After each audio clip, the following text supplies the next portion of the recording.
Welcome back to The Modern Manager. I'm Amy, and today I'm going to share 3 things you should do at the start of every meeting to make it more engaging and more productive.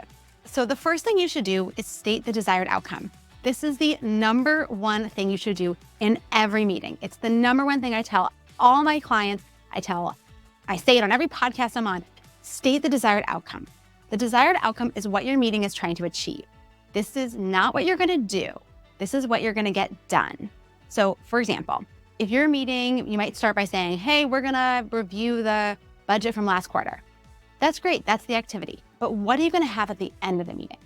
By the end of the meeting, folks, we are going to have an updated budget that is ready to guide us for Q3.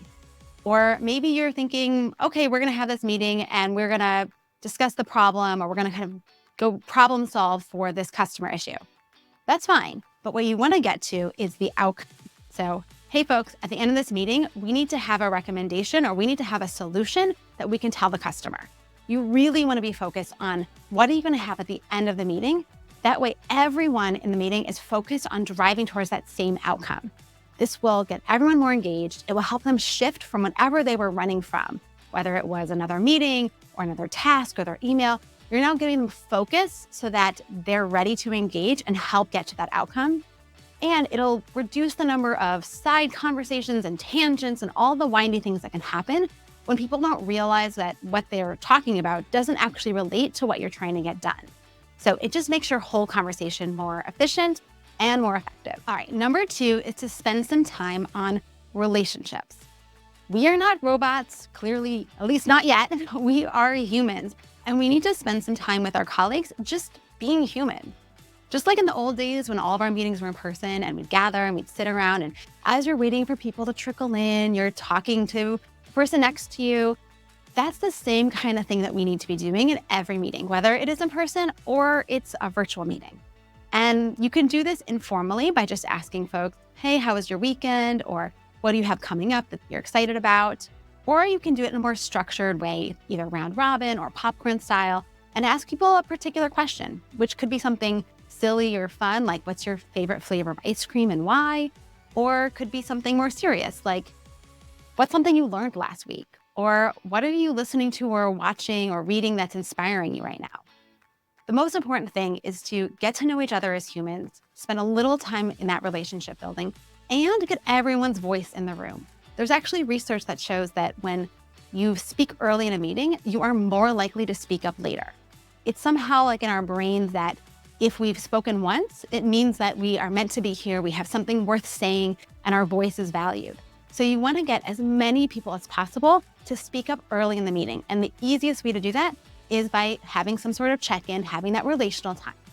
Now, if you're a large group, you want to put this on the agenda, or at least in your own planner's agenda for yourself as the meeting leader, to know how much time it's going to take to give everybody 10 to 30 seconds. So if you're a group of 6 people, that's up to 3 minutes. So you don't want to run out of meeting time because you spent a lot of time in your check-in. You want to make sure you're planning for that in your agenda. Now, if you feel like that might be a waste of time, just remember that relationships are essential at work. And even though our to-do lists are really full and our agendas are packed and we have so much to get done, those moments that you spend being human with your colleagues, they add up in so many intangible ways. So make sure that you spend a few minutes at the start of every meeting just being human with each other. Lastly, remind people to put away their distractions. I know it sounds a little bit silly to ask people to put their phones down or close out their inbox. And yes, we are all grown-ups, so we should know to do this, but we kind of don't. So it's important to just say to everybody, hey, here's what we're trying to accomplish today. Can you just, make sure your emails are closed or put your phones away? I really am excited for this conversation. I really want everybody to be fully engaged because you're all here for a reason, right? You invited these people to this meeting because they have some value to contribute, and remind them of that.